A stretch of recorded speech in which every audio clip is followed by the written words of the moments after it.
And it made me sit back and realize what really makes us happy.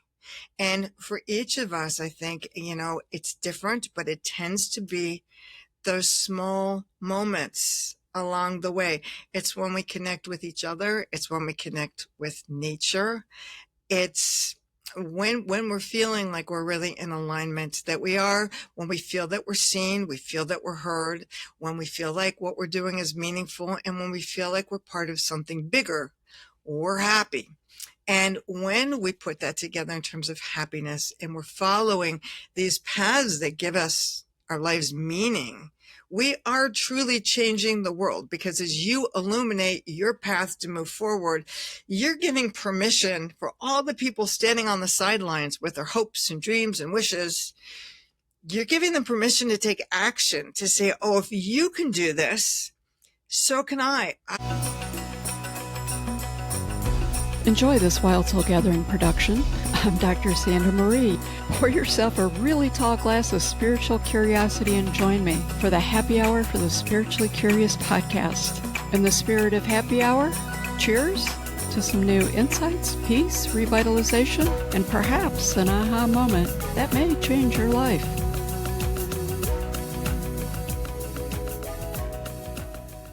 Today on the show, we're joined by a woman who lives at the intersection of visionary leadership and soulful activism. Julie Wignall's unconventional journey has taken her from the boardrooms of international business to the heart of global environmental and social movements. She's the award-winning author of The Extraordinary Power of Fireflies, where she celebrates everyday change makers who illuminate new possibilities for humanity and the planet. Julie coined the term fireflies to describe those who courageously light the way for others, an idea that feels even more urgent than ever. Whether you're feeling inspired, overwhelmed, or searching for your own inner spark, this conversation will remind you that your light matters and the world needs it now. Let's welcome Julie to the show. Thank you so much. It's great to be here. Julie, you've had such an expansive career, and honestly, your work seems more pertinent now than ever, to be honest with you. Before we jump into your book, I would like to ask, with your work in politics, business, and environmental activism, how has your spiritual perspective evolved through these high-pressured systems? The Question. It's a really good question. You have to transcend it no matter where you are. And I think that happens no matter what career you're working in. You have to transcend what's going on. It's, face it, it's an anxious time right now. People are concerned. We are going through what they call quantum shift in terms of the world.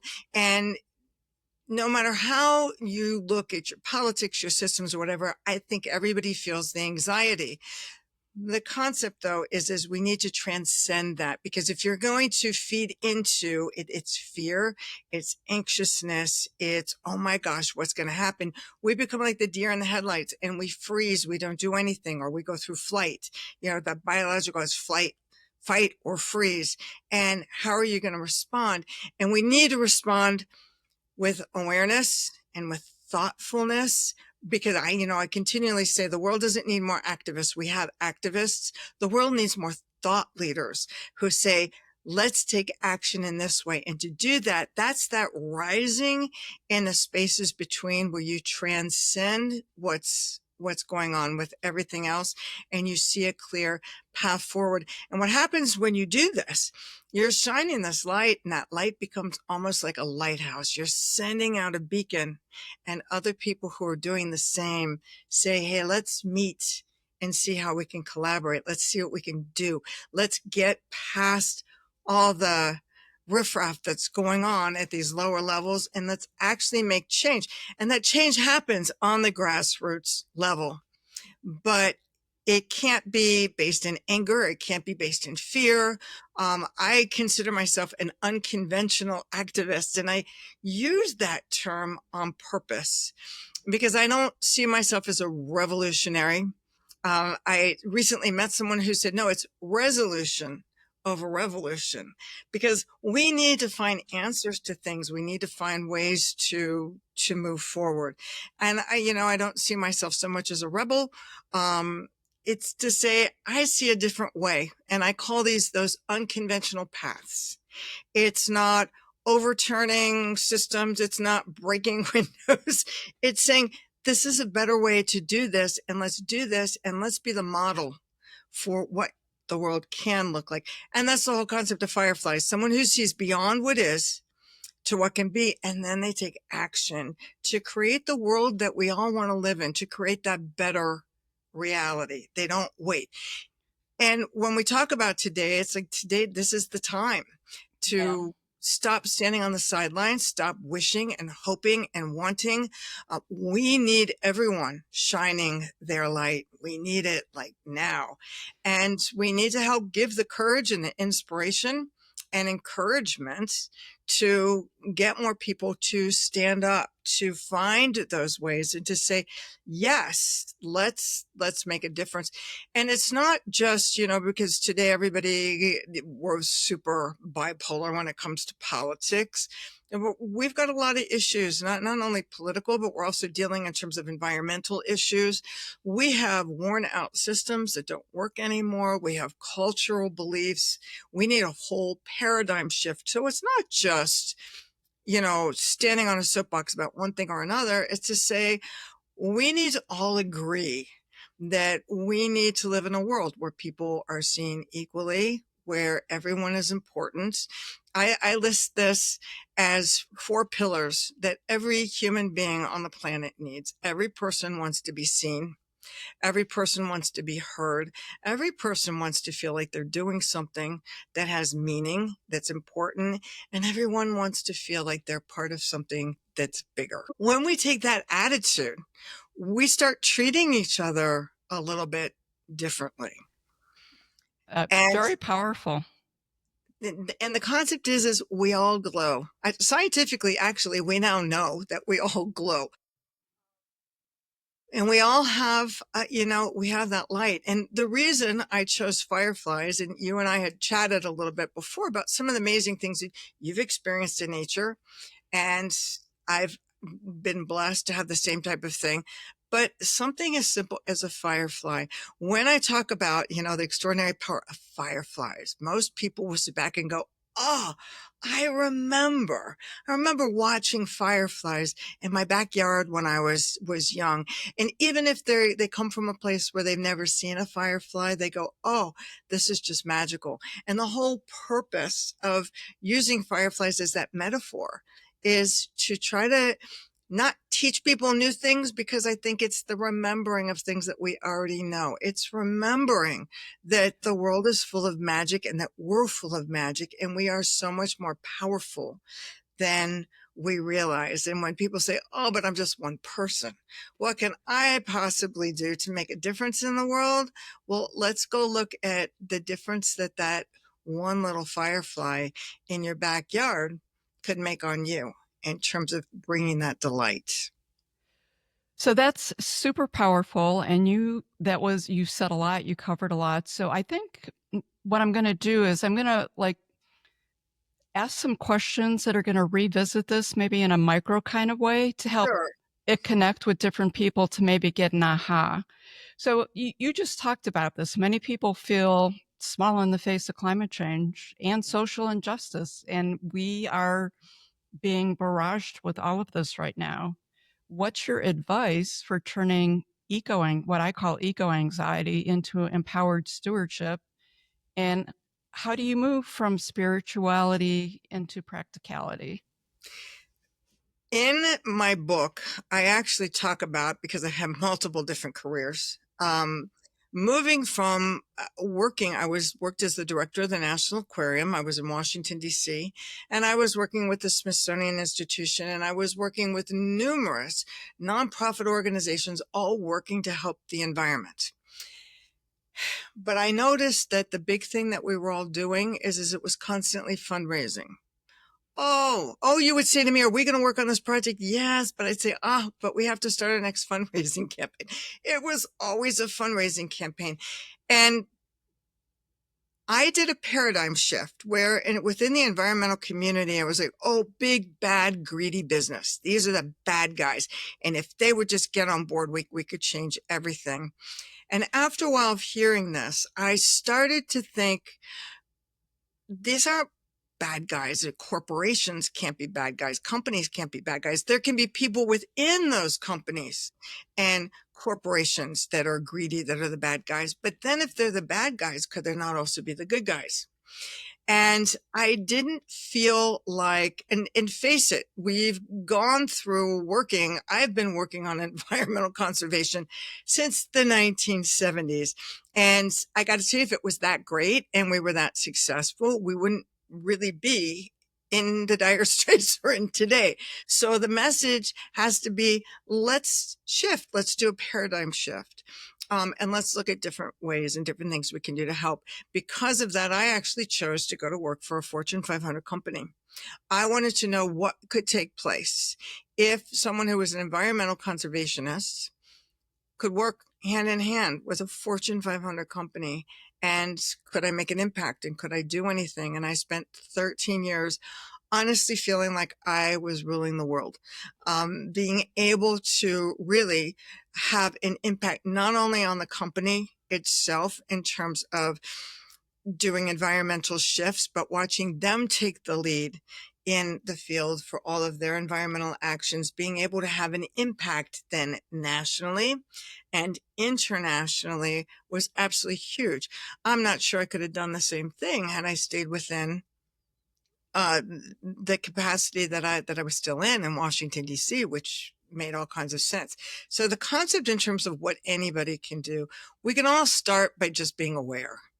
Just being aware of what we do, because science keeps changing every day. This is good. This is not good.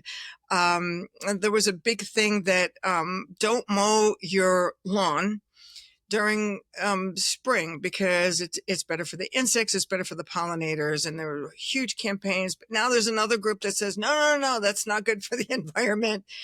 Mow your lawn, that's better for the environment.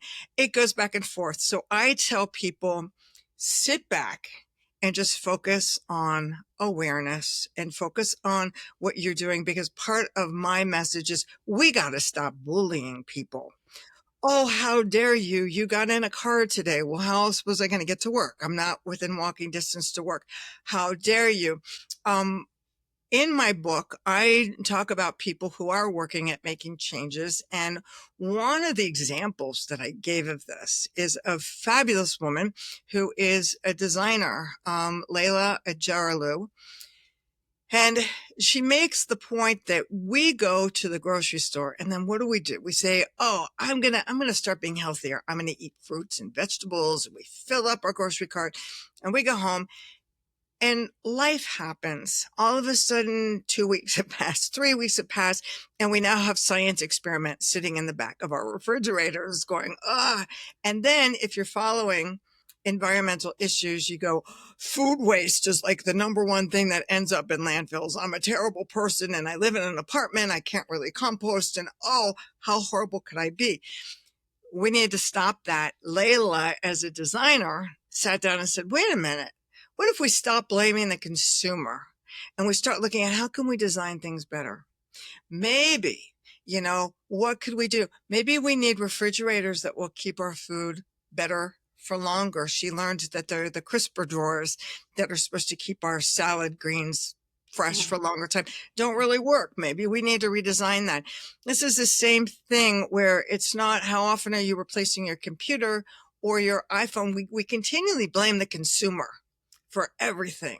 And we need to shift that and go back to the companies and to say, maybe you need to design our computers better, where all we need to do is change a chip in and out every couple of years to upgrade. We don't have to create all this electronic waste if we design better and it shifts.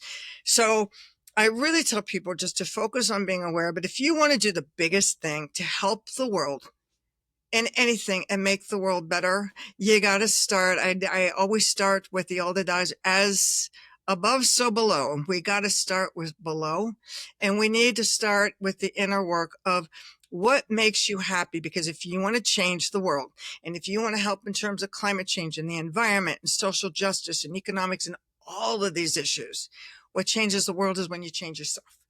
And what changes yourself is when you're living in alignment with what makes you happy. And the most amazing thing to me in today's world is how many people don't know anymore what makes them happy. And that's the whole concept of trying to remember the magic of the fireflies. It was an honor many, many years ago. I worked with a group of at-risk boys, 15 to 16 years old. And these were boys who were such troublemakers. Their parents had sent them from all over the country to a boarding school. And I had the opportunity to do an environmental conservation program with them. And I realized they were all just carrying so much anger and frustration around with them. And I stopped after the second day and I said, okay, wait, let's just stop. If I were your fairy godmother and I came knocking on your door and I said, your wish is my command, I am just here to make you happy. What is it that you would ask for? And they stared at me with blank stares. And I am expecting, oh, they're going to say, well, I need to be a super famous rap star or an influencer, or I need to have $1 billion. And they just stared at me with blank faces. And one of the kids finally looked at me and said, you know, no one has ever asked me what makes me happy.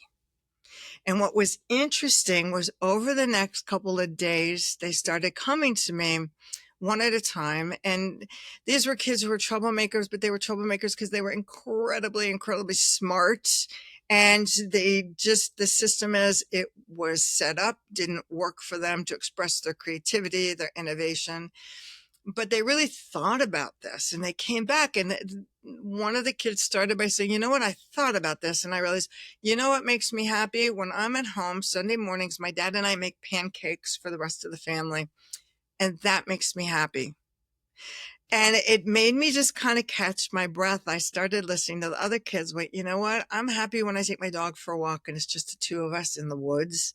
Someone else said, I love laying, stargazing at night. Someone else says, I love laying in the grass and just watching the clouds go by. And it made me sit back and realize what really makes us happy. And for each of us, I think, you know, it's different, but it tends to be those small moments along the way. It's when we connect with each other. It's when we connect with nature. It's when we're feeling like we're really in alignment, that we are, when we feel that we're seen, we feel that we're heard, when we feel like what we're doing is meaningful, and when we feel like we're part of something bigger, we're happy. And when we put that together in terms of happiness, and we're following these paths that give us our life's meaning, we are truly changing the world, because as you illuminate your path to move forward, you're giving permission for all the people standing on the sidelines with their hopes and dreams and wishes. You're giving them permission to take action, to say, oh, if you can do this, so can I. I can step into my happiness too. I can do what's going to give my life meaning.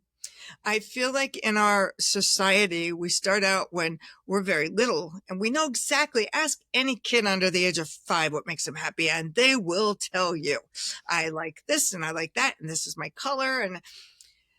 But after you hit like 5 or 6, you begin just very slowly, we get what I call enculturated. I don't really want to go to Uncle Bobby's because it's just boring there, whatever. And what do you hear? Oh, honey, you love Uncle Bobby. And of course you want to go there. Thanksgiving isn't really my favorite holiday. Do we have to have that turkey again? Oh, honey, you love turkey. It's a tradition. Well, think about how many times we're fed this information. We're also told when we're little through elementary school, you can grow up to be anything that you choose. And then all of a sudden we become teenagers and they say, but now you need to think about something that's going to bring in an income, make sure you have health care, take care of a family. So all these things begin to change, and we're fed so much different information about what we're supposed to like, what we're not supposed to like, that we forget. We forget what made us happy when we were little. It amazes me to this day, sitting down with clients, with adults, anywhere, what makes you happy? And in any room out of 10 people, there will be 8 people that sit there and go, you know what? I really need to think about that. And Yeah.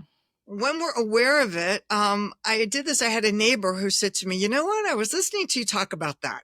And I was outside in the garden and I'm weeding and I'm going, oh, this is just never ending, backbreaking work. And she said, but I stopped and I thought about what you said. And I realized, no, I'm doing this because this makes me happy. I like being out here and I like gardening. So why am I complaining about all of this? And it was a complete paradigm shift where she said, yeah, now I'm doing this. So I use that as kind of a starting gate. And then my next level with that is we put everything off. I'll take action tomorrow, but in the same way we say, I'm not ready to do this. And my answer is yes, you're ready right now. We put everything off. We say, I'll be happy. I'll be happy after I graduate high school. I'll be happy after I graduate college. I'll be happy after I'm married or after I found the love of my life, or I have kids, or I have a job, or I have a house. We set up all of these things. We're going to be happy then. And then we give lip service to this concept of, oh, it's the journey, not the destination. And I continually tell people when I'm doing workshops, let's talk about this. What do we do as human beings when we reach that destination? We do this accomplishment. We go, oh, I landed the client. I got the house. I got the whatever. It's like we made it up to the top of the mountain. We pat ourselves on the back for like a total of 5 minutes. And then the interesting thing is then we start sharing stories of, oh my gosh, I can't believe we did this. I can't believe we made it. And we talk about all the things that went wrong. We don't sit down and talk about all the things that went perfectly that got us here. And then this end, we talk about all the things that went wrong, all the mistakes that we made. Oh my gosh, and we did this. And can you believe we still made it without realizing that's part of how you made it there? But we discuss that. And then within a very short period of time, we turn around and we go, oh, there's another mountain I think I want to climb. And we start the whole process all over again. So shouldn't we start enjoying along the way and laughing at the things that go bad? Everything's got its obstacles here and there, and just kind of pivoting, being creative, being innovative. There are always, I always say the clients that say, yes, but I tried this and this and this and this with this grand idea that was going to give my life meaning, and I just couldn't make it work. So that must be the universe's sign that I'm not meant to do this. And it's like, no, the universe is telling you, do a paradigm shift and go try another door. You keep trying the same doors over and over again, and you get the same response. It's time for a new door. It's time for a new key. There's a saying that, well, old keys don't open new doors. Yeah, that's really powerful and so important. And there's so much simplicity in that, right? You move away from that blame and shame game and you move away from the external into the internal. And I agree with you. People will tell you they want to be happy, but then if you ask them what happy looks like, really, you're going to leave them with their jaw on the ground, not really sure how to answer that, and probably coming back to you retrospectively and answering that. So that's super powerful. And it's just the awareness. Sit back, be the observer, pay attention to that. And then how do we each define success? Because we each define it differently. I went to school in the outback of Australia, and the jokes were that then there were many people who were very wealthy there. Well, if I came from a culture that said, oh, they should all be driving Rolls Royces and Bentleys, no, these guys were driving pickup trucks because we were in the outback, which is very rough area and terrain, and a Rolls Royce wouldn't get them anywhere. But a pickup truck would. So it's like, how do we each define happiness? And how do we each define success so that we know what we have when we have it? There's an old story. I spent some time living on the coast of Mexico. My mother called it my beach bum days. I taught snorkeling. But it actually led to a career in marine biology. But while I was there, I met a number of fishermen. They'd go out in the morning and they'd fish, and the fish would be brought in and they'd have lunch with their families. They would spend the afternoon taking the siesta on their hammocks, and they used to laugh. And they said, so here we are living this life and we're very happy. And now here come all of these tourists that are working these back-breaking jobs that are super intense and stressful, but they're making a lot of money. And what do they do with their money when they have it? They come on vacation here so that they can go fishing in the morning, have lunch and spend time with their families and children, and spend their afternoons lying in a hammock taking a siesta. So it's like, we've both ended up in the same place. How do you want to get there?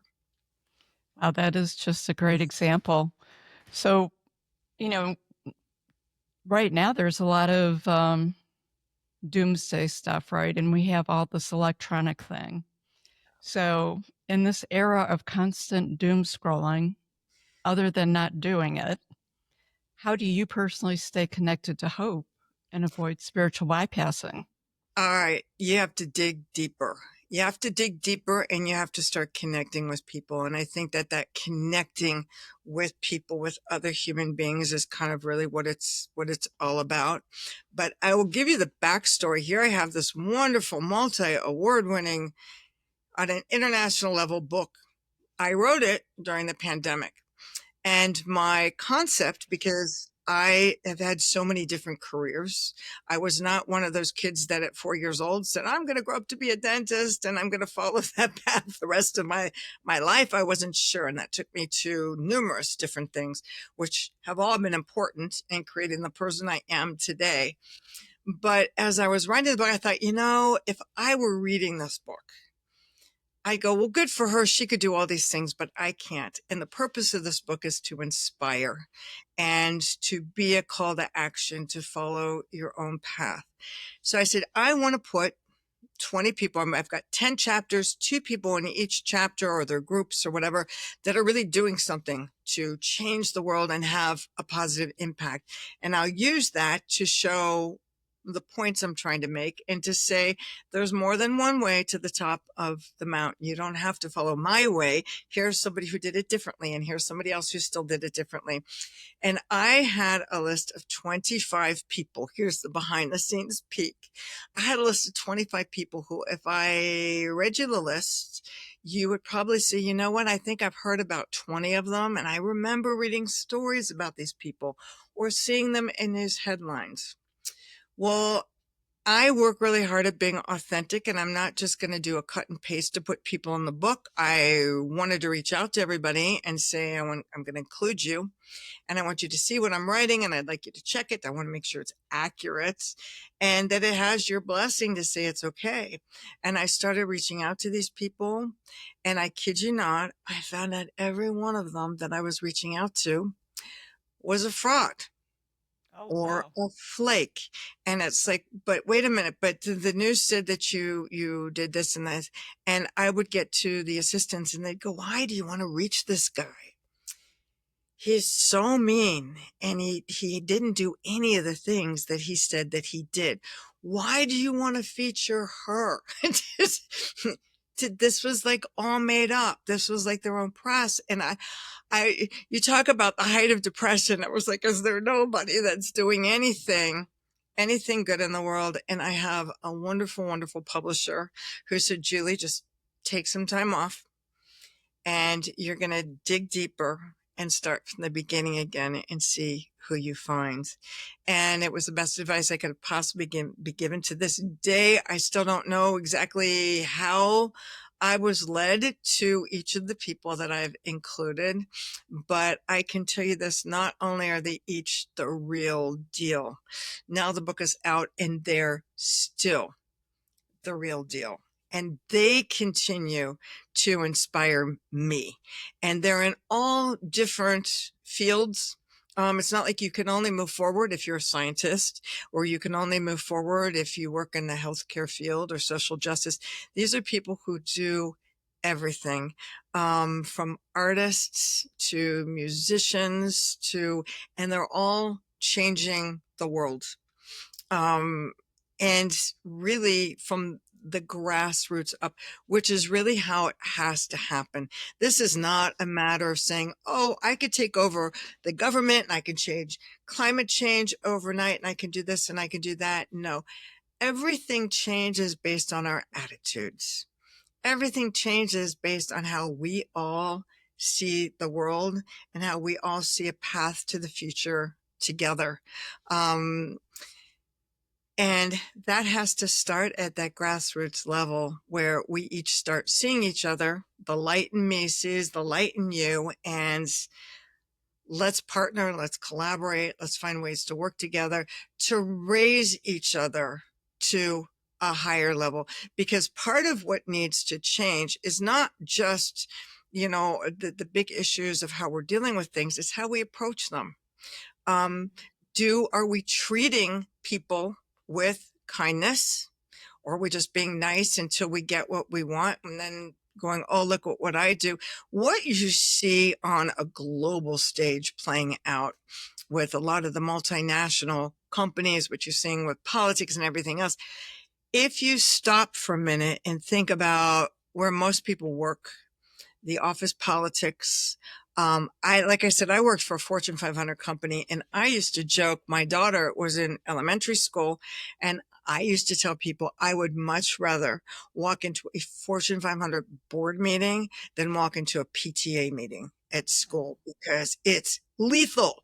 And so if this is how we're acting on this daily basis, and then we look at how things are being run in our states and federally and internationally and how everybody's dealing with each other, well, what do you expect? If we want to change it, we have to start modeling what we want to see. We have to say everybody deserves a seat at the table. Not just everybody deserves a seat at the table. Everybody deserves to be heard when they're sitting at the table if they have something to say. And we model it at that level and watch it continue to rise. One of my favorite stories that I wrote in the book, because people say, well, I don't have anything, or we come up with excuses. If only I had the money, if only I had the support, if only I had the this or that. And they usually boil down to, I don't believe I'm good enough. I don't believe I'm deserving. I don't have credentials. I don't have a degree. Or then I have the people who have the degree and they go, but I have the wrong degree.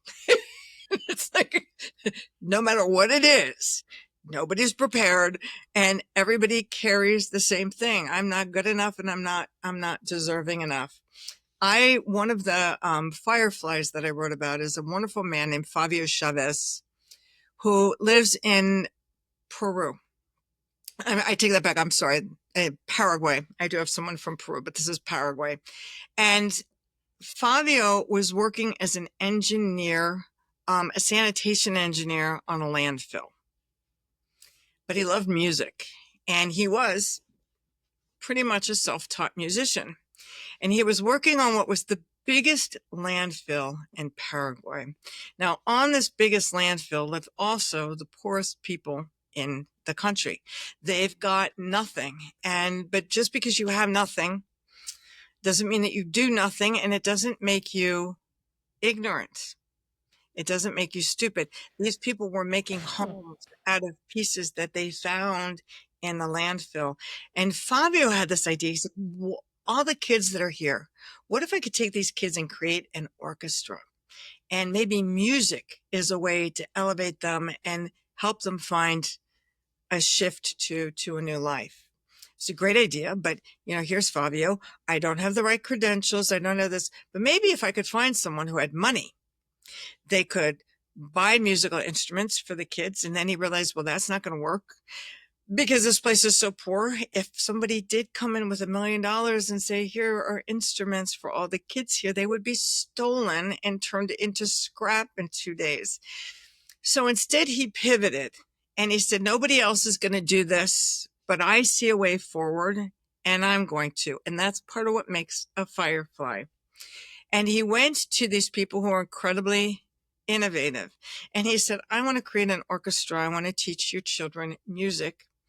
I want to create the instruments ourselves from the landfill. And they made violins out of discarded license plates. There's timpani drums where the sides of the drums that they're hitting are x-rays, giant medical x-rays from medical waste that's been thrown away. And they created an entire orchestra that they call the Recycled Orchestra of Paraguay. Now, these kids, as they were getting older, they're into all kinds of different music, and Fabio encouraged all that. Well, they loved the band Metallica. So he said, write them a letter, which they did. The band actually went and visited them and said, this is so cool what you're doing. We would love if you would be an opening act for us as we travel. It took it to the next level. They've toured with Stevie Wonder for a period of time, but these kids, it's the Recycled Orchestra of Paraguay, and they travel the world using these instruments that were created from a landfill. And Fabio has them all wearing t-shirts, where on the backs of the t-shirts when they perform, it says, the world sends us trash and we send back music. And that's really, in a nutshell, what Fireflies do in each and every way that they choose to move forward. And like Fabio's always taught the kids, having nothing is no excuse for doing nothing.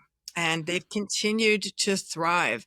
But I have people like this all over the world that are doing things each in their own unique way, incredibly inspiring, but to say each one of us has the power to change the world. When you change the world for yourself and then for the people around you, it continues to expand and it spreads across the globe. Well, that's powerful. And I would say really having nothing is a judgment, right? And it's a perception. You know, I was gifted the ability to do some travel and volunteer work in some third world countries. And I'll be honest with you, some of the happiest people and best relationships within families and communities I found were in some of the most extremely poorest areas that I spent. And I like, you know, people sleeping on dirt floors, that kind of thing. And it's lovely. I'm still in contact with some of these people, and it was just really enjoyable. It was very eye-opening for me. So having nothing it's all how you define it. I would say Exactly. you've mentioned this a couple of times already in the conversation, and it seems to be coming to light more and more in our awareness, is recognizing our multifaceted conditioning is really coming to the forefront these days, right? So you talk about fireflies glow effortlessly without questioning their purpose.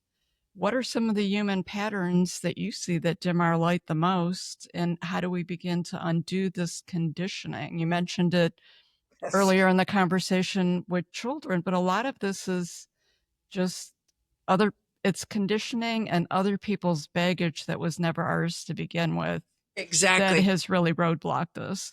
Right.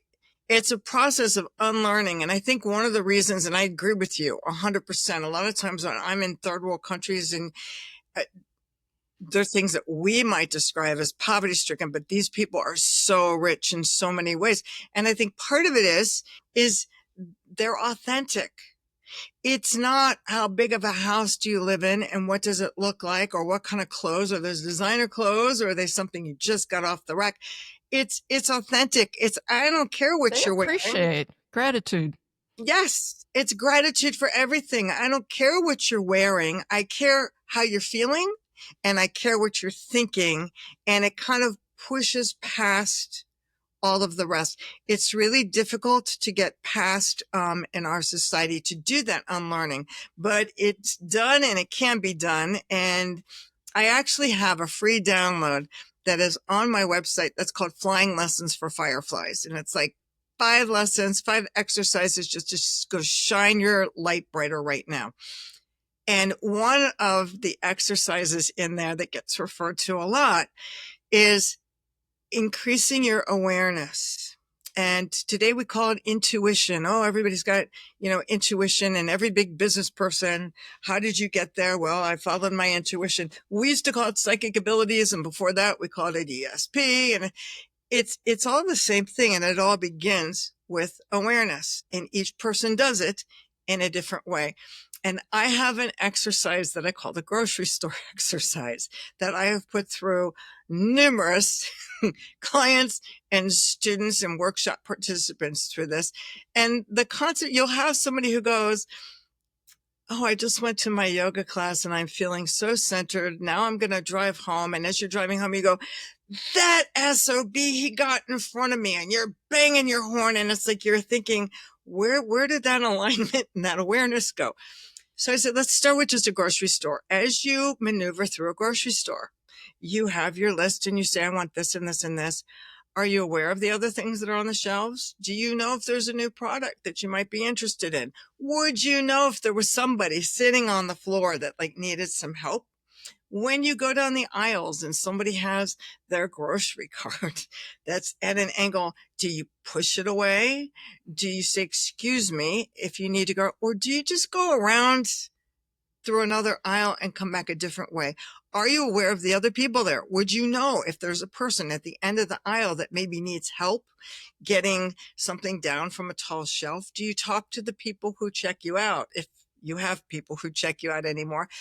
But how do you maneuver through there? And are you angry through there? Because it's amazing. I did where I see frustrations and anger taken out in a grocery store, and you go, this isn't just here. This person is not happy anywhere. But do you go through this just with any appreciation that you can buy food, that there's food to even purchase, that it's there, to take it on all those different levels and to start checking in? But also, first, you have to even check in with yourself. How do you feel? You know, anybody who's ever practiced yoga, what's the most important yoga pose? They call Tadasana. It's mountain pose. And it is just standing still with your feet hip width apart and just checking from your head to your toes. How am I feeling? And it's amazing how out of tune we are, even with that. I had an experience working with a colleague where I went, you know, you're getting really snarky this afternoon. Is everything okay? And he went, oh my gosh, I have a headache. I'm sitting here doing all this work. I didn't realize I have a headache. And I'm sitting there thinking, how can you not know that you have a headache? Well, as we start checking in with ourselves in our bodies, we start knowing the little cues that our body gives us when something is out of alignment. When someone says something and you go, I can't put my finger on it, but whatever they say, I just don't trust. Somebody's reaching out to me, but I feel like this is a scam. How do you know? I don't know. It's like my spidey senses are tingling, but it tingles differently for each of us. You know, some people get butterflies in their stomach. Some people get a knot in their neck or shoulders. It's knowing what those tells are, because we do know. That's why I always say I'm not teaching things so much that are new as encouraging people to remember what they already know. And we know at our core, we've got the information, we've got everything we need to move ourselves forward. And, you know, and I say, there's this saying, whenever you have something you truly desire, the universe will always conspire to help make it come true. And you have universal helpers everywhere. And as you start learning to become more intuitive with yourself so that you know those signs that your body sends you, and you become more aware of the world around you, and knowing that there are forces beyond us that are helping along the way. And I'm saying this as a scientist, because you can talk about the belief systems, but I can also talk about the quantum physics that will say, I could take your 2000 year belief systems and I can show you how we're proving that now. We're showing that these mystics from 2000, 3000 years ago are right. There are more dimensions than we can see if we just open ourselves up to it. But I tell people all the time, you know, because it's a joke, it's not a matter what you believe. A leaf does not need to believe in photosynthesis to turn green. It's going to happen anyway. But if you start getting in tune, ask questions and ask for signs. We don't do that. We go, oh, I'm not allowed to do that. Yeah, you are. I had an experience just a month ago where I was trying a whole new course of action, and I was thinking, is this, is this the right course or not? I would really like a sign to know that I'm heading on down the right path. And I have a pair of earrings that have seahorses on them. And I was putting them in for the day. And I went, I need a sign of the seahorse. Now, I live in the desert. And my immediate thought of, where am I going to see any sign of a seahorse? Well, I had to go to the library that afternoon, and our library has a bookstore that sells their books when they have to move them off the shelves, and they do a used bookstore, out of date things. And I walked in and I found right front and center, there was a children's book with a seahorse on it that was right in the window. And I keep it by my desk to remind myself, you can ask for help. Am I on the right path? I need a sign. I need something. Some people go find pennies. Some people find dimes. You're allowed to ask. And you're also allowed to ask for help. It's hard getting past all of these belief systems that you go, I really don't believe that, but everybody else around me does, so I don't feel comfortable. It's hard to push that aside. And it's hard to have the courage when you have so much fear. And we live in a very fear-based society. And you're also dealing with your own insecurities. I'm not good enough. I'm not worthy enough. And that's where we say, ask for help. You have to, it's not a matter of getting past your fear. It's a matter of acknowledging your fear, because your fear is going to go with you. You don't get over it and you don't get past it. It's still there. You just have to learn how not to let it have the power to drive your actions. And that's where you work on cultivating courage. None of us are born with courage. It's just something that you really have to work on building up. And we do that through the help of others and through people who inspire, people who are accepting, people who are welcoming. I always say there are over 2,000 different species of fireflies, and many people don't know that they actually shine not only in that greenish yellow light, but they're in yellow, they're in green, they're in blue, they're in orange, and they're in red. This is a family that embraces a wide amount of diversity. And we need to follow suit in terms of human beings, and we need to be supportive of each other and encouraging of one another. And we need to be working and inspiring each other to be that authentic human being. Just what you've experienced, what I've experienced dealing in third world countries. And I do that even in talking about failure, because we come and we meet people that we haven't seen for 20 years, and you feel like you have to take that stance of, how is everything with you? Oh, it's perfect. It's wonderful. A lot of times it's not. And I say to myself, if I want to live in a world that's more authentic, then I have to be more authentic. And I have to say, you know what? I have been trying something. It hasn't really been working. So I think I'm going to try something else. But to be honest with ourselves and to be honest with each other. And again, when we do something as simple as that, we're giving permission to other people to say, I've been having kind of a rough time of things too. So that we want to celebrate each other's victories and achievements, but we also want to be there to support them and to have the faith and the belief in them when they've lost the belief in themselves. And that becomes really important. I would agree. That's really powerful. And just to jump on the back of that, in our Western societies, we live in a world that focuses on rewards and living from the outside, right? So how Right. do the fireflies teach us to redefine success beyond metrics, titles, external validations, those kinds of things that all of us in Western societies deal with all the time? And we're always working on that. And that's where we work on supporting one another, which is why I work on building a community. When people download, for example, the free handout that I have on my website, I put them on an email list, and it's an email list that goes out once a week. I send out something that is for encouragement, for inspiration, just because I believe everybody needs to be continually inspired and continually reminded to keep questioning. And we're all still learning. And I'll tell you, I was on a Zoom call, and I've been working on this for a long, long, long time. I was on a Zoom call, and you start noticing what's going on with other people when you're talking.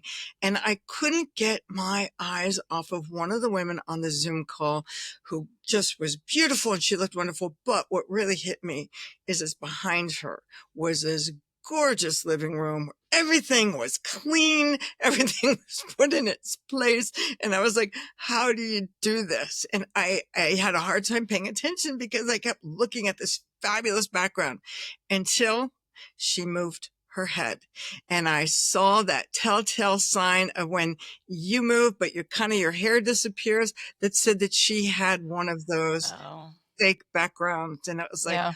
okay, I'm not the only one who's got projects all over the house and laundry. But we all forget, and we all buy into different things where it takes conscious awareness constantly to be committed to living authentically. You know, I tell people, I take people through steps of, first, you want to know what makes you happy and what gives your life meaning. And then you want to know how you define success, so that you're actually taking the time to write this down so that you become really aware of that. But the third thing is to really identify what is your code of values. What do you want to live by? And that's where we've kind of gotten off track, I think, in terms of the world.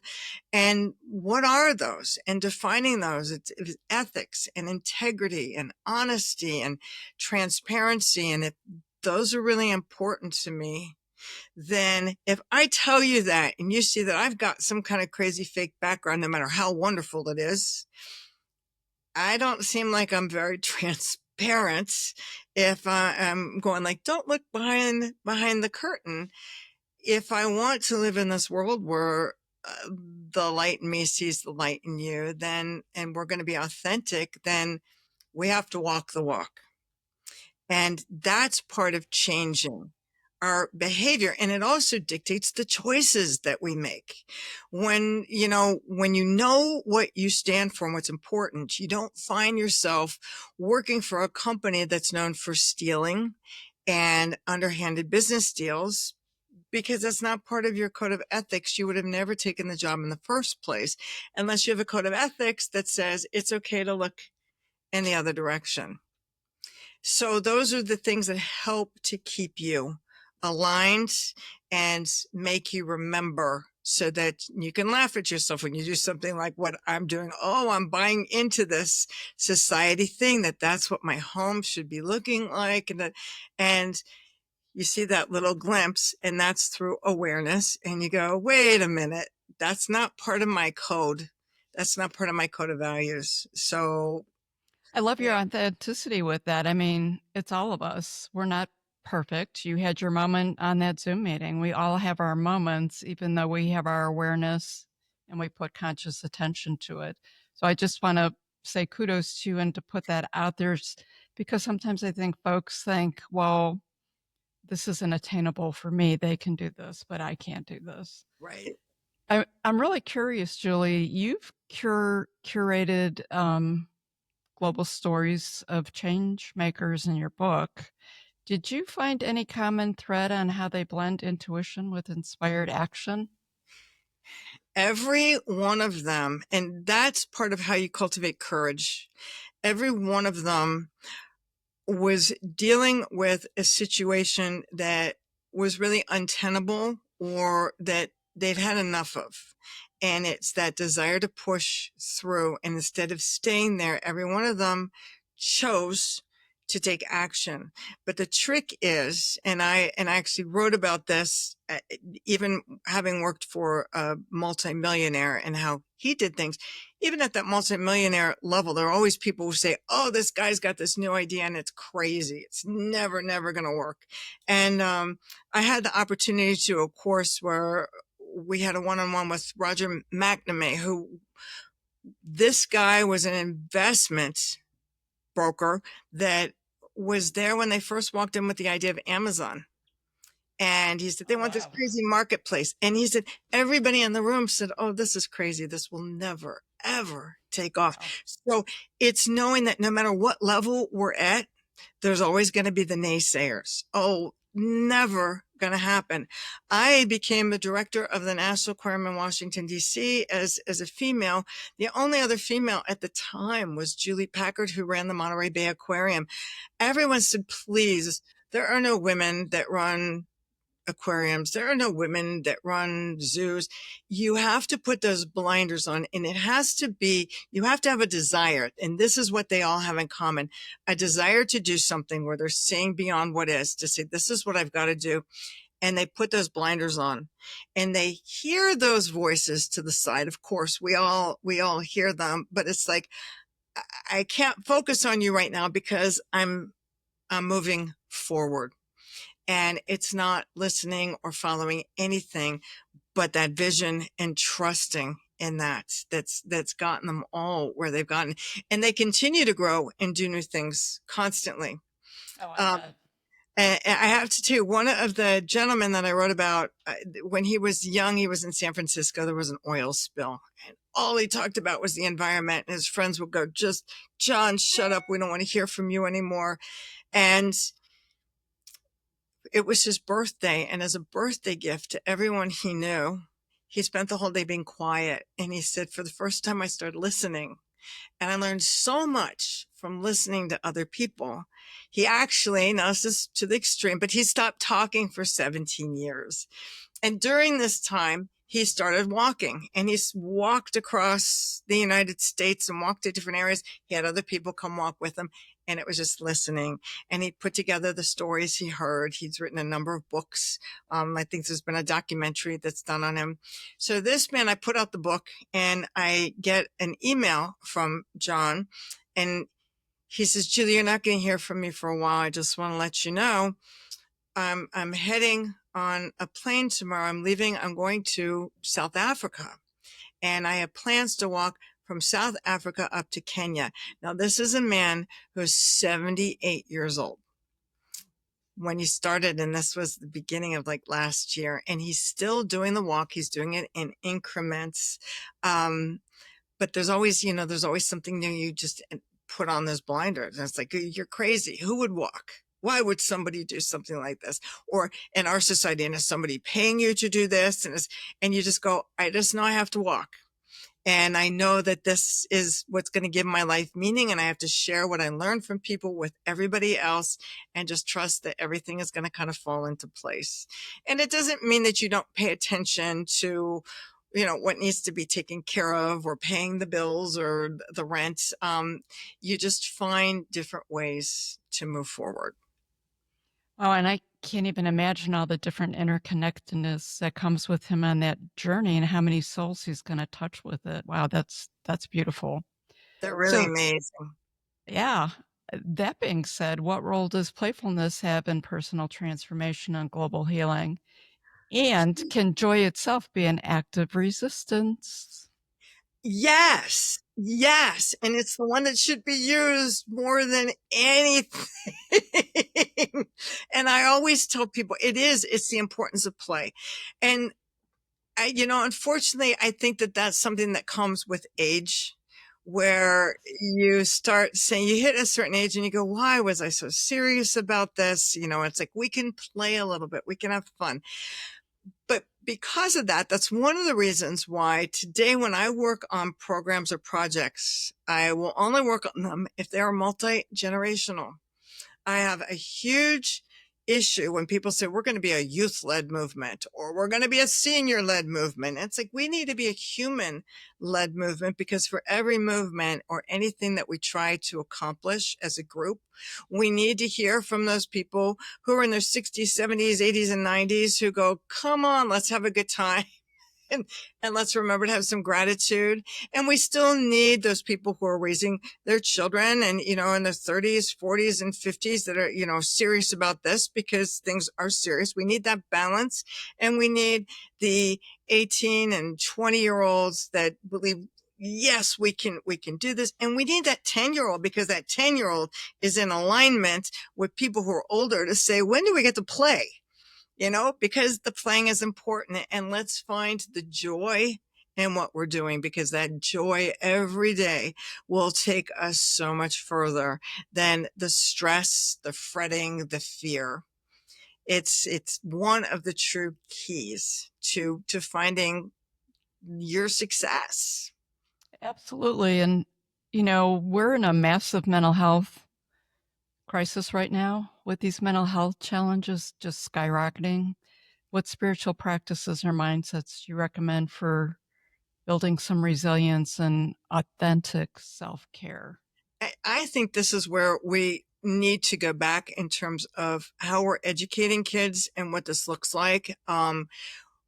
Teaching meditation. And there's more than one way to meditate. I actually did some things to show people, I, different people work differently. When someone says to me, Julie, start meditating and we're going to just observe your breath. Some people are great with that. Me, all of a sudden, I start breathing real wonky, because it's like, am I breathing right? Am I not breathing right? But there are a lot of different ways to meditate, and it's finding the way that's right for you.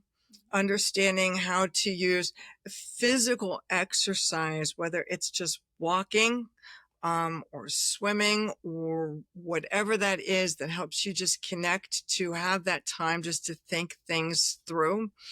And it's back to being seen, being heard. So if we want to be seen and we want to be heard, we also have to learn how to become active listeners, so that we're listening to other people. And again, it's knowing that our lives have meaning and that we're connected to something bigger. And I think that that goes through with absolutely any age. And because of that mental health crisis, I actually have, because the people in my book, nobody has followed that tried and true path. Everyone's kind of done it differently. And, I think especially for teenagers or those in their 20s that are trying to figure out, hey, everybody else is doing this and I don't seem to have got this down right. And that's just how it is. And that's because we're each on our own special path. But to bring that through, I've actually taken the book, and that's what's sitting a little bit behind me on a desk. I have a miniature version of an exhibit that I'm hoping to bring to complete fruition, to let it travel, to start inspiring and letting teenagers and those in their 20s know that let's start now. Let's know that you can do anything that you set your mind to, that we can take you to the next level. Look at these people and what they've done all over the world, and they've created change. They've done this, and so can you. So we're looking at creating more of a Firefly exhibit to show them that. And I think, and it's back to that connection as well. One of the things that's really huge right now in Europe, that I'm just waiting for it to come to the States, is they're doing offline time, which is fabulous. They're taking over museums and shopping malls and outdoor parks and spaces, and they're just saying it's offline time. You leave your Wow. cell phone, you leave your computer, and you'll see people laying on blankets just reading books together. You'll see people sitting at crafts table trying to make things together. People laughing, playing board games, but it's rediscovering that connection of just being people and human beings connecting with each other without the judgment or those clicks or the, other things that you go, no, I have to do the right thing or it's not going to work.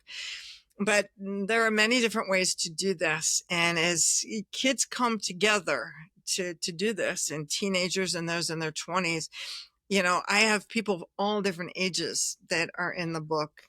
And one of the most successful actually started when he was a teenager. And that's Ronnie Abergel, who is in Copenhagen, Denmark, who started the Human Library. And the concept is checking out people instead of books. So that if you have questions about somebody who's transgender, instead of coming to your own conclusions, you could check someone out and then ask them one-on-one all the questions that you have, things that you want to know, so that you can hear to what he calls it, unjudge someone. to learn things differently. But his whole journey started when he was a teenager, and he lost a friend of his who was shot. And dealing with the grief, he had a brother that helped and a small group of friends. They were doing like a book festival in Copenhagen that became a big festival every year, and there's arts and crafts and whatever. And he set up a tent with this concept of anybody who's gone through this, who's lost someone through guns, and you're dealing with that issue, come and talk to us so we can tell you from our perspective what that feels like. And there were lines that went around the block and stayed there for the whole showing, which was just a very, very innovative, different way to deal with things.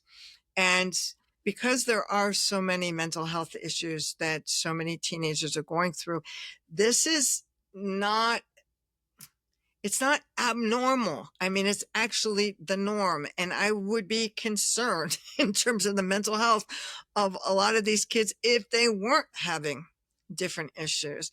And part of it is back to that authenticity and talking about that as well. One of the people I wrote about, Lisa Gershwin, is the world's foremost expert on jellyfish. And coming from a field as a marine biologist, you talk about jellyfish, you don't talk about anything without mentioning Lisa Gershwin. Lisa has dealt with mental health issues. But as a scientist, you go, you can't talk about that. And Lisa, no. I'm talking about that because people need to know about this. And if I'm dealing with this, other people will deal with this, because you go, someone so successful, you can't possibly be dealing with the same issues. Yes, I am. She lives today in Tasmania, and she actually ran for parliament in Tasmania on a platform of, we need to start bringing mental health issues more to light and discussing them. We say that we're dealing with them in our society, but again, you turn around, if you have a job and you go, I need to see a therapist, I'm going through something and I'm really having a hard time, the first thing that most bosses will tell you is, don't put that down, pay for it out of pocket, because once through our human resources division, you're going to be labeled that you've got issues, and it's going to affect the rest of your career with our company. That shouldn't be the case. Correct.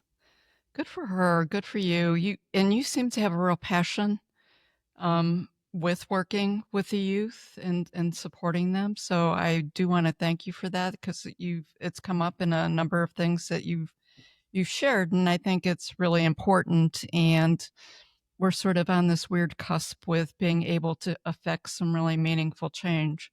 And I think just conversations like this, where people hear it, make such a difference. I'm going to touch on another big topic right now, and I feel like it's a topic that people avoid, but it needs to be talked about.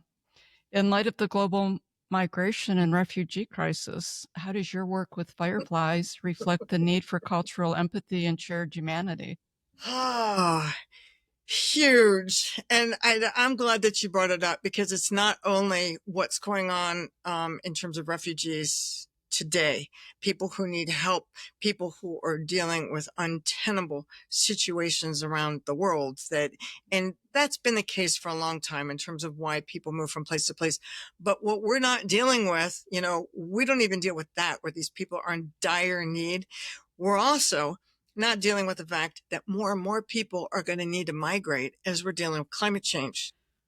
Yes. Places that are livable today and not the too distant future are not going to be livable anymore.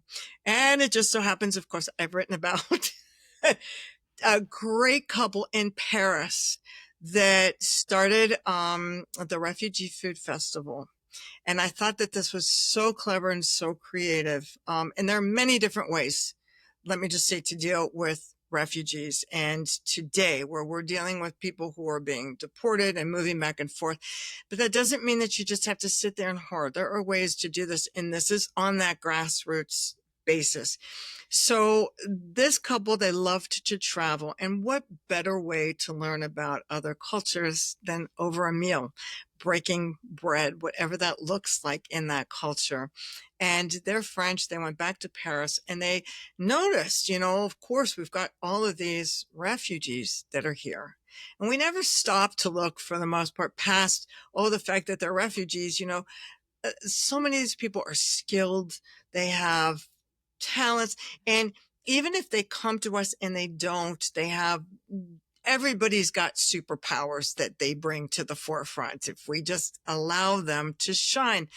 And, a lot of these people were chefs, or they knew cooking. It was something very special in terms of their culture and their community. So this couple started, Louis and Marin are their names. They started it's a global effort, the Refugee Food Festival, and it began with restaurants in France, where they started with just a week and then it expanded throughout a month to say restaurants that would agree to allow refugees in to the restaurant to cook foods from their homelands, with people helping to serve them as the restaurant to the local population, and not only introduce people to the culture through their food, but also in terms of saying, we need to employ these people. And these are gifts and talents that they have, and other people working in the restaurants with them, that they can put them all to work. And it started as just in France. It was actually picked up by the United Nations, UNESCO, and they have a toolkit now that is on their website, and it's expanded to cities around the world. And anybody could do this in any city, anywhere, to say, we need to welcome people in and people into our lives. And part of this is not just having this old school where this group of immigrants lives in this part of the city and this group lives in this part of the city. We need to be melding and mixing in with people and sharing our experiences. That's how the United States was started. That's why we've got this crazy version of English that we speak, because everybody was speaking a different language, but people needed, we got to put up the barn for the guy that's down the street, and this person needs help with this. And everybody just jumped in to help. And in terms of communicating, we started changing our language to help make everybody feel that they were heard. We need to be doing that some more. And that's just one example. But there are a lot of different programs everywhere. But that's the thing, nobody gave them permission. Sure, there were a lot of naysayers going, oh, we don't need to deal with this immigrant problem. They said, no, this is something that we know. We've traveled and we know the food and we love it. We're big foodies, and we know some people in the restaurant business. This is our wheelhouse, and we need to put these two things together. And I've seen this happen. Oh, that happened with food. I've seen this happen with dance classes. My own daughter took for many, many years an African dance class to learn different dance moves from different countries within Africa. And then that brought in drummers, because many of the African dance moves, you have the djembe drums, and so that brought in more people in the community that said, well, I'm not a dancer, but I'm a drummer. I love music and I want to learn from this. This is how you start building community, and community, that connection and building community is what it's all about. Absolutely. And I love all those different examples, and I love how you humanized it. We're all people. We're all And people. when And you think about the resilience it takes to get from point A to B in that drive, you're talking to some people with some real resilience and skill sets to get there. Absolutely huge. And I'm personally friends with a number of people who have gone through experience of leaving their country or have lost their country through a takeover. And that's a huge thing. And we have to honor that. On the other hand, we also have to say these are boundaries between these countries that we've drawn. When I'm looking back at nature and I'm looking at migratory birds and animals, and it's like they're not going, oh, I'm over this country now, and I'm just moved from Mexico to the United States. They just see the land mass, and we have to get to the point where we look at ourselves as we're all citizens of one planet. I had the opportunity to talk to an astronaut who went up to the space station, he was an American sitting next to a Russian. And he said, when we took off, I could say, oh, that's where I live. And as we got further and he go, oh, that's where I live. And he said, but then you get to a point where you go, you see the earth and you go, that's where we live. Wow. And that's how we need to start looking at all of it. I agree, and it may not feel like it many days, but I honestly feel like we are moving in that direction, to be very honest with you. Julie, I would ask you, in your journey, did you have a personal failure or dark night of the soul kind of thing that became a catalyst for your most maybe profound spiritual insight, or no? I still have them. We all have. Now that is an honest answer. That is truly an honest answer. I have studied Jungian psychology for over 40 years. And Carl Jung once said, if the path before you is clear, you're probably on someone else's. And I think that the biggest thing that we forget to teach anybody is that when you're reaching out for something new, something different, the path isn't clear because you're creating the path, and it is a very uncomfortable feeling. And we question everything. We question the world. We question life. We question how can these things happen? And I've gone through many, many dark things, but fireflies need the dark to see the light. I have people who say to me, I've gone through, I was adopted during a time where adoption was not acceptable. I was one of those babies they called a gray market baby, which meant I was kind of adopted. I was bought and paid for. And I grew up in a situation where people said, no, you're adopted. You don't really count. You're not real. I felt like Pinocchio. You're not a real girl. I went through that. I had a family that I lost at a very, very early age. I've gone through a lot of loss, a lot of things that are very, very dark. But I've also known that when we go through these things that are really, really difficult,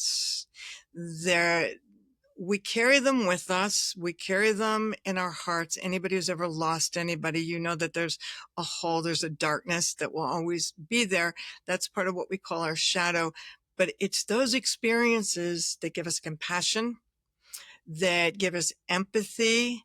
I was young and I was actually pregnant at the time that I lost my mother. And I noticed that the people who really knew what to say were people who had also lost their mother. But the people who didn't and were very awkward, you didn't feel badly about it all. You just knew that they'd never had that kind of loss, and you were grateful. And I'm so thankful that you haven't had to endure this or go through this yet. But for those that have had to go through different things, there's a depth there that allows us to really connect with other people on a very, very deep level, because it's more important than how many people follow you on Facebook, how many people have bought my book, how many, there are things that are more important, and that's our humanity, and that's the connecting one-on-one, and that's knowing that we each have that darkness that's there, but that's what gives us the depth that we need. If I hadn't gone through all these experiences, we would be talking and I'd be saying, what refugees? There's no, immigration, not a big thing. People who can't do this because I'd be buying into it. And it's an eye opener to say there are things that are very deep. But I always say the deeper you dive, the higher you fly. Nice. And that's the path of the firefly. And we all go, I call it the firefly path, where we're shining together. And it's like, it's an honor. It's an honor to share, in somebody else's success. But when somebody else is dealing with a loss, their loss is my loss. You know, if we go back to those ancient philosophies in Buddhism, there's the famous story of the student that goes to the teacher and says, "How do I treat others, master?" And the teacher says, "There are no others." That's the basis of biology, that everything is connected, but that's also the basis of spirituality. That's the basis of metaphysics. That's the basis of quantum physics. It is truly the basis of everything, because we are all connected and we really truly are one. Wow, that's very powerful. Thank you for being open about that. And talking about ancient systems, what wisdom can the ancient ecosystems like the firefly habitats teach us about living harmoniously in this digital consumptive world that we live in? You know, in addition just to fireflies, I say we have choices, but fireflies spend the first 2 years of their lives underground. And I Really? call it prime in the pump. You know, as we're preparing, all of these experiences that we have are the things that prepare us for moving forward. But even when they're underground, they still have the capability to light up. And to me, that's huge. Studying biology, not just fireflies, but ancient systems, and those systems of animals that have managed to adapt, that are still here. I mean, sharks have been around for eons and they've changed very little, but how do any plants or animals or human beings, as the case may be, how do we maneuver through this? We have to learn how to be flexible. You know, what do they talk about? The bamboo that can flow with the wind, but it doesn't break. And that's where our code of values again becomes so important, to say we need to change. We need to be flexible. We need to approach things differently, but we still need to have that code of values, so that we're doing it with that integrity, to say, you know, with this crazy age of, oh my gosh, too much information and so much of it is wrong. Yes. But I always tell everybody, if you really want to know basic answers, forget all of the formulas and the science, go back to nature, go sit down and watch, watch a butterfly, watch a plant just sprout from the ground and grow, and look at the miracles that are there, because it is a miracle, you know, that an acorn grows into a giant tree. And that we all have the capacity and the capabilities to do the same, to create anything that we choose to create. And now with quantum physics, this takes things a step further. And a quick science things for those that aren't the science geeks, but to make it very simple and forget all the big formulas, and I'm oversimplifying this, but we talk about atoms, and then we talk about subatoms, and then nanoatoms, and they get smaller and smaller and smaller. But here's the thing, when we think about in between those atoms, we tend to think that that's empty space. And it's not empty at all. That's where it's energy. That's where we have, the joke has been in the physics labs that from Einstein, okay, so this is energy, and energy, does it move in waves or does it move in particles? And when they talk about this, they're think about those spaces in between and how does energy move. And they've actually been able to set up examples so that I look through my glasses into this field and you look through the field in your glasses, and they actually call it the field. And I say, well, of course, energy moves in waves. I can see them right here. They're waves. And you say to me, no, I'm looking through my glasses and I see the particles. Of course, give me your glasses and I'll give you mine. And we trade. And I go, nope, still seeing the waves. You're still seeing the particles. I say, now let's trade places. I'm going to sit in your place. You're going to sit in mine. We still see, I see the waves. You see the particles. What's going on? And what they're realizing is we control what we see. Energy moves in waves and particles. And when we talk about the serendipity, or things are in alignment and things just happen, that's when that energy is in alignment in those spaces between, in what we call the field. That's when people say, oh, my prayers have been answered. That's where it happens. That's that energy, and that we create what the outcome actually is, what it materializes and looks like. So if we have that kind of control and we have that power, why in the world would we all be sitting there going, oh my God, it's going to be doom and gloom? And it's like, no, but we all do that. It's a human thing to do, but it's like, I got to shift my energy to go, if I'm creating this, that's where they say thoughts are forces and thoughts are things, because that's creating the world that you're living in. So if that's what we're creating, let's create our heart's Yeah. desire. Well, we are creator beings, and that in between space is the most powerful. Yeah. We just need to, and again, I think it comes down to all this conditioning and things that we've been told. We just don't recognize how powerful we are. You and I may be more into the science and understand the intricacies of some of it, and some may understand it way more than I do, but you don't have to understand all of that. It's just the basic awareness of these are the simple steps and this is how it works. And hey, powerful creator, you really do have the ability to do all of this. Like, And you know, all the science in the world, I always talk about a story about, think of a man on an elephant, and that man sitting on the elephant, the man himself represents our thoughts, that our intellect. The elephant represents emotion and how we feel. And guess which one is deciding which way we go? It's the emotion. And I go back to, again, that's the importance of the arts. You know, you can sit there and talk about all these formulas and the science and this and that.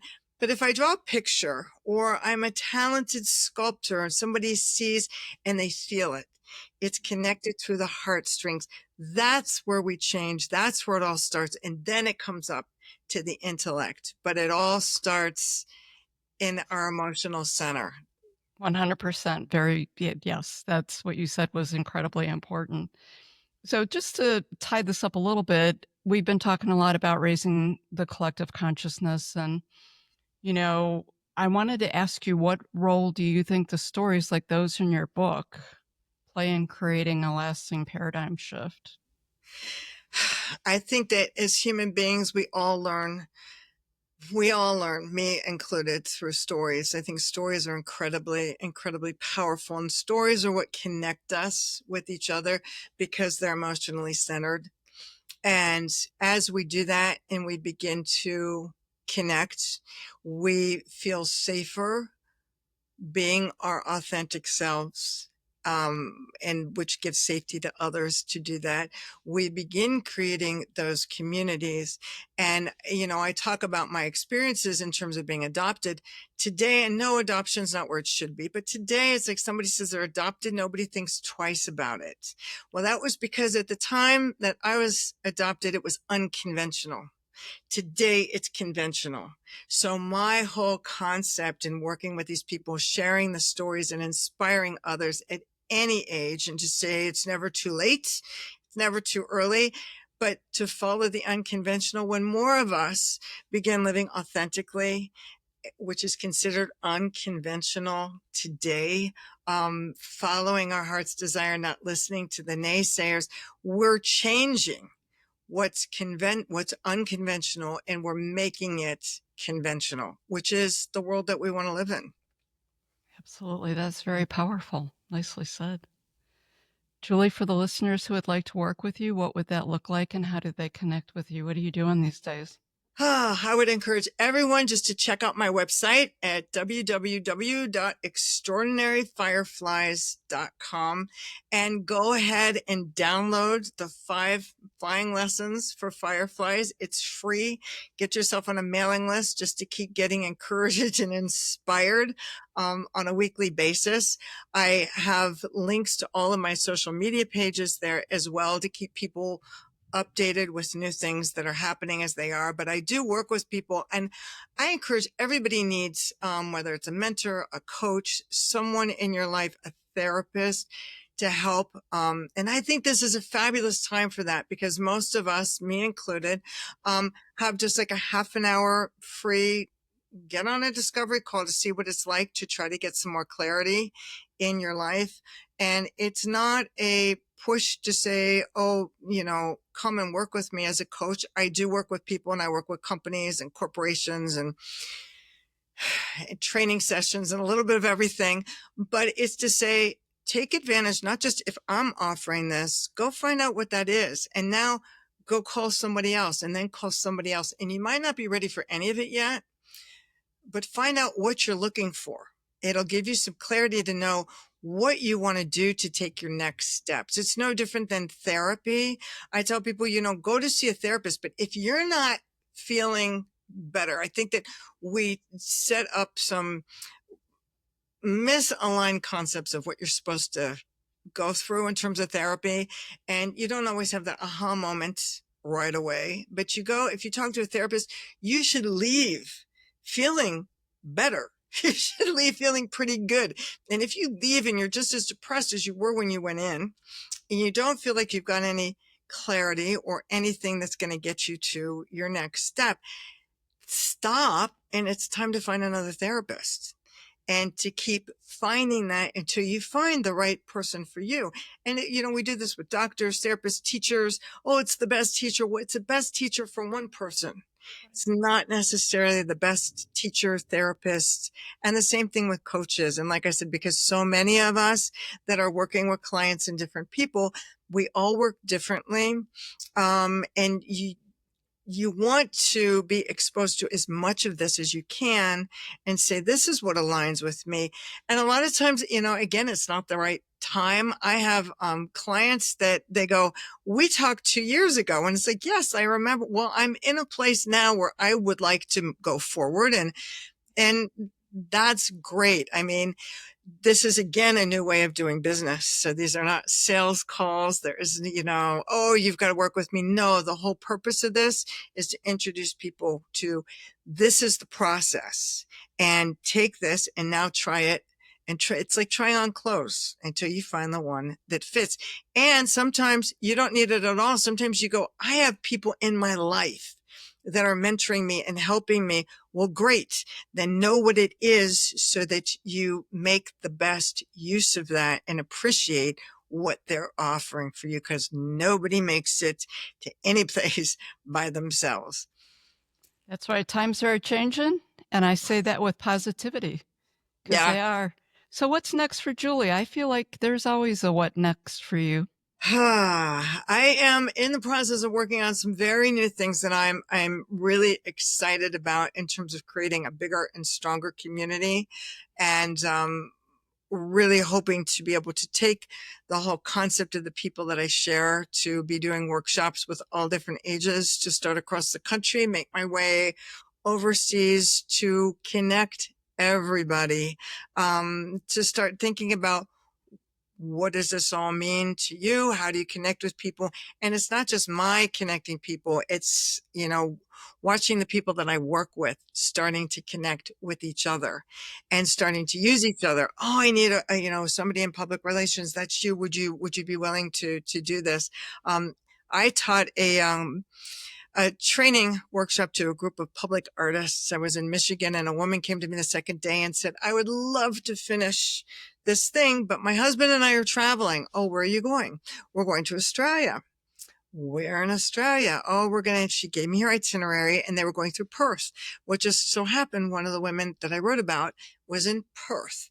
And this was a woman who was also an artist, and at 83, just got her very first one-person art exhibit, which was very, very exciting. Wow. So I said, let me connect the two of you. And all I ask in return is just send me a picture and tell me that you guys had a wonderful day. But it was, she was like, this was amazing. And to be able to put people like that together all over the world, so that even when you have those dark nights, that there are people in every corner of the planet that are having the same thoughts, but also have the same desires and the same hopes and dreams and wishes, and that are taking that risk and that chance to realize how powerful they really are. You're building a global community, and I can see how that feeds your soul. Just the story with that lady with her art exhibit. Yeah. As we're winding up the show, I have 3 questions I like to ask everyone. A little bit more fun, maybe. So here's the first question. Imagine you're creating a spiritual survival kit for someone just starting on their journey. What 3 practices or items would you put in it? Oh, I would put a rock to remind everybody to connect with the earth spiritually. I would put a feather. I would pick 3 things from nature: a rock, a feather to remind them to fly, and a vial of water to remind them to continue to flow. Wow, that is like super cool and special. What do you like to listen to that helps bring you back to center, to that state of inner balance, clarity? Everything. I have to tell you, I like a lot of the instrumental music that's out there, but I am a huge fan of jazz. And I have to tell you, one of my Bibles and favorite book that I ever came across is called Nada Brahma. The exploration of the conscious mind. It was actually written by a man who was a music critic. And I think he was in the Netherlands. And, at the end of every chat, and he talks about the connections of that spirituality to music. And he spends a lot of time talking about jazz and people who saw the world very, very differently, that were unconventional fireflies on their own, the Charlie Parkers, and it's funny because at the end of every chapter of my book, I have an exercise, to do so that you can take what you've read and put it into practice in your own life, because this is supposed to be a guide to action. And in Nada Brahma, the book, at the end of every chapter, he has suggestions of music to listen to that are all jazz based, that that connect back into it. It really is a spectacular book. Awesome. And lastly, after a day's work, what's your guilty pleasure? Oh, Chocolate, a bubble bath, cheesy rom-coms, or something different?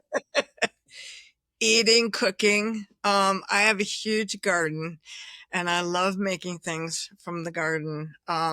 Yes, and if they're guilty pleasures, yes, and having dinners and having people over where you have those late night conversations where sometimes you agree, sometimes you disagree. And a lot of times it's the arguments and it's the disagreements that, when they're done with respect and somebody makes me think differently, is just, that is to me one of the ultimates. Nice. That's very stimulating. I agree. Julie, any last thoughts before we finish? Oh, just to encourage everybody that if there are dreams, any wishes, any hopes, you got to stop waiting. The world needs you now. If you start thinking about the people that you go, oh, I really respect this person, this person, this person. Now stop and think if that person had been too shy, too scared, too nervous, too stressed. I can't do this. And they had never done it. Now is the time to shine. And that, especially today, it's not only you doing what it is that is your heart's desire or that gives your life meaning that you want to do, but the fact is that the world is waiting for it and the world needs it. And people are waiting for you to shine your light brighter because you're going to help them shine. Wow, beautiful. Julie, much gratitude for all your wisdom, your insights today, which have certainly been extremely illuminating. Thank you for being on the show. And for all our listeners out there, really appreciate you taking time out of your day to join us. Until next time, remember, embrace that wild soul. And I'm with Julie. The time is now. Go time. Thanks, Julie. Thank you. Thank you for joining us for this episode of Wild Soul Gatherings Happy Hour for the Spiritually Curious. To learn more about our guests, please go to our website, wildsoulsgathering.com. We're very eager to hear from our listeners what you thought of the episode, topics you might like us to cover in the future, your thoughts on spirituality, questions you may have. Please feel free to send us an email at wildsoulsgathering@gmail.com. This is your host, Dr. Sandra Marie, sending each of you peace and love. Until we meet again, embrace your wild soul.